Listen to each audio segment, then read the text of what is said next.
시청자 여러분 안녕하십니까? BOA 모닝뉴스입니다. 전 주한 미국 대사들이 한국 외교부가 해리 해리스 대사를 불러 한국에 대한 공개적인 비판을 자제해 줄 것을 요청한 것은 다소 이례적이라고 말했습니다. 북한이 현 상황을 이용할 가능성도 우려했습니다. 오택성 기자의 보도입니다.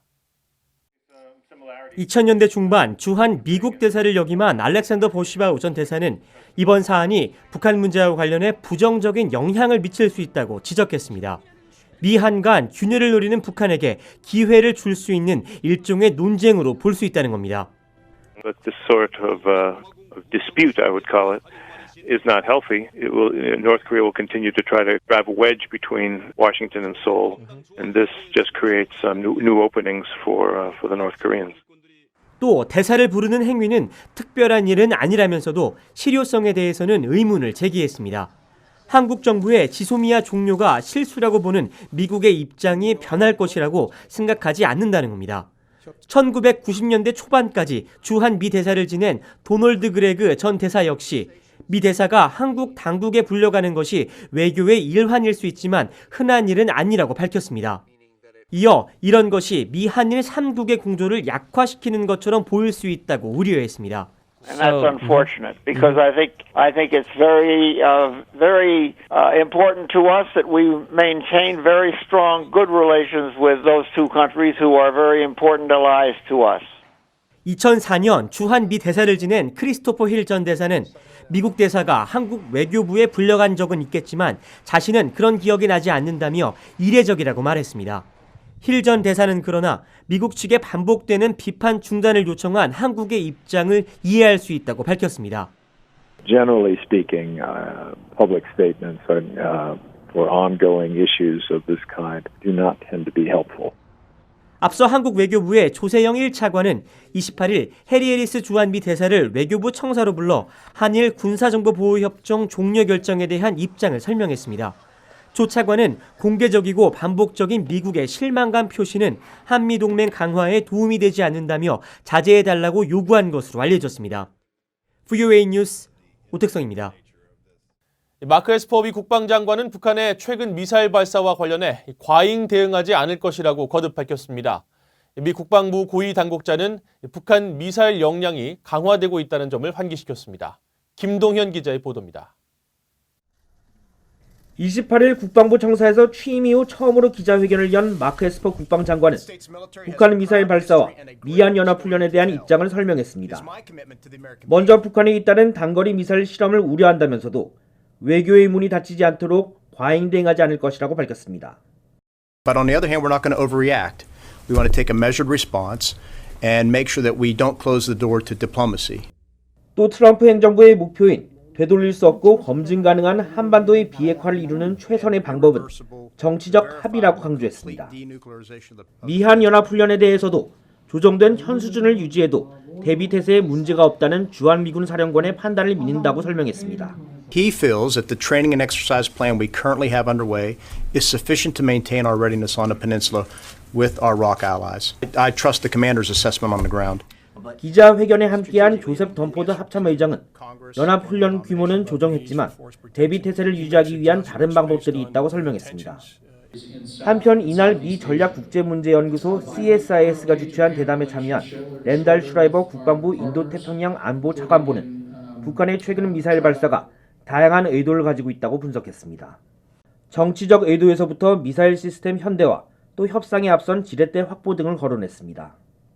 그러면서 방어적 관점에서 북한 미사일은 개선되고 있으며 안보 환경은 더욱 도전적인 상황이라는 점을 환기시켰습니다. VOA 뉴스 김동윤입니다. 미군 정찰기가 29일 한국 수도권 상공을 비행하며 대북 감시 활동을 벌인 것으로 알려졌습니다. 군용기 추적 민간 사이트인 에어크래프트 스팟은 미군의 RC-135B 정찰기가 이날 서울과 경기도 일대 상공으로 전개됐다고 밝혔습니다. RC-135B는 미 공군의 주력 전자정보 정찰기로 북한이 미사일 발사 움직임을 보이거나 발사하면 추가 동향을 파악하기 위해 수도권 상공에 투입되는 것으로 알려졌습니다. 앞서 북한이 단거리 미사일을 발사했던 지난달 말에도 미군 정찰기 RC-135S가 일본 가데나 기지에서 출발해 동해에서 북한 미사일 활동을 감시한 것으로 전해졌습니다. 북한이 탄도미사일 잠수함을 건조하고 있다는 한 민간 연구소의 주장에 대해 전문가들은 실제 완성까지 시간이 몇 년은 더 걸릴 것으로 전망했습니다. 다만 일단 건조되면 영내 다른 국가들의 안보 전략에 영향을 줄 것이라는 분석도 나왔습니다. 김영교 기자가 취재했습니다. 지난 26일 위성으로 촬영한 북한 심포조선소 모습입니다. 사진을 공개한 미 국제전략문제연구소 CSIS는 북한이 새로운 탄도미사일 잠수함 SSB를 건조하는 정황이라고 주장했습니다. 미국의 군사안보 전문가들은 위성 사진들이 새로울 게 없다며 SSB 완성까지 몇 년은 더 걸릴 것으로 전망했습니다. 데이비드 올브라이트 과학국제안보연구소 소장은 핵미사일을 잠수함에 싣기까지 고도의 정교한 기술이 필요한 점을 지적했습니다. I would argue they wouldn't be able to launch and test the submarine and make it operational even in a year. It just can take. There's a lot that can go wrong in building these kind of submarines. 올리 하이노넨 전 국제원자력기구 사무차장도 이것이 북한의 장기 프로젝트가 될 것이라며 특히 잠수함을 수중에서 운항하기까지 몇 년이 더 소요될 것으로 전망했습니다. 그런가 하면 잠수함 건조 자체보다 장거리 미사일을 실제 탑재, 발사하는 것이 더 어렵다는 관측도 나왔습니다. We know that they were at least talking about and drawing about the Bukasan 3, which is a longer range system. If that comes along, they got to test that. So, this program has been slowed down a lot. 한센 연구원은 북한이 지난 몇 달간 단거리 미사일 시험을 지속적으로 했지만 장거리는 하지 않은 점에 주목했습니다. 한편 제임스 홈즈 미 해군대학 교수는 잠수함 건조는 북한이 핵무기를 다각화하려는 움직임이라고 분석했습니다. 그러면서 북한의 탄도미사일 잠수함이 모습을 드러내면 실제 능력과는 상관없이 러시아와 중국을 포함한 영내 다른 나라들의 외교, 군사적 셈법에 크게 영향을 미칠 것이라고 말했습니다. VOA 뉴스 김현교입니다. 미국 민주당의 에드 마키 상원 의원은 북한이 신형 탄도미사일 잠수함을 건조하고 있다는 최근 언론 보도와 관련해 트럼프 행정부가 추진해온 대북 접근법이 실패하고 있음을 보여준다고 주장했습니다. 상원 외교위 동아태 소위원회의 민주당 간사를 맡고 있는 마키 의원은 28일 성명에서 이같이 말하며 김정은과의 개인적 관계로 북한이 비핵화할 것이라는 트럼프 대통령의 주장은 대북 제재보다 더 많은 허점을 보이고 있다고 비판했습니다. 그러면서 탄도미사일 잠수함은 북한이 더욱 진보된 핵무기 개발을 추진하는 데 있어 급속한 진전을 보이는 사례 중 하나라며 트럼프 행정부가 손을 놓고 있는 동안 김정은은 처벌을 피한 채 행동하고 있다고 지적했습니다. 마키 의원은 또 대북 협상과 관련해 미국 외교관들에게 완전한 권한을 부여하는 것이 북한 비핵화를 위한 최우선 과제가 돼야 한다고 덧붙였습니다. 게르하르트 슈레더 전 독일 총리가 북한은 도발을 멈추고 핵무기와 미사일 프로그램을 검증 가능한 방식으로 완전히 공개하라고 촉구했습니다. 슈레더 전 독일 총리는 29일 서울에서 열린 DMZ 평화경제 국제포럼 개막식 연설에서 북한의 완전한 비핵화를 위해서는 여러 정치적 프로세스가 있을 것이라면서 이같이 말했습니다.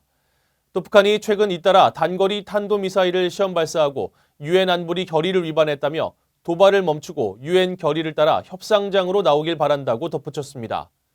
슈레더 전 총리는 또 독일 역사를 돌이켜보면 가장 행복했던 순간은 약 30년 전의 동서독 통일이라며 모든 독일인들이 직접 한국의 통일을 목격할 수 있게 되기를 희망한다고 말했습니다. 지난달 숨진 채 발견된 탈북민 한모 씨와 6살 아들의 장례 절차를 위한 한국 정부와 탈북민 단체들 간 협의가 난항을 겪고 있습니다. 한국 정부는 경찰이 부검 결과 이들의 사망 원인을 찾지 못했다며 조사를 마무리한 만큼 절차에 따라 조속히 장례를 치러야 한다는 입장입니다.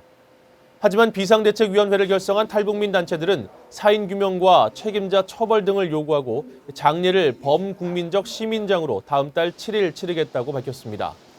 지난 2009년 한국에 입국한 한 씨는 지난달 말 서울의 한 임대 아파트에서 아들과 함께 숨진 채 발견된 가운데 탈북단체들은 당국이 사망 원인을 아사가 아닌 사인 불명으로 결론낸 것에 대해 문제를 제기했습니다.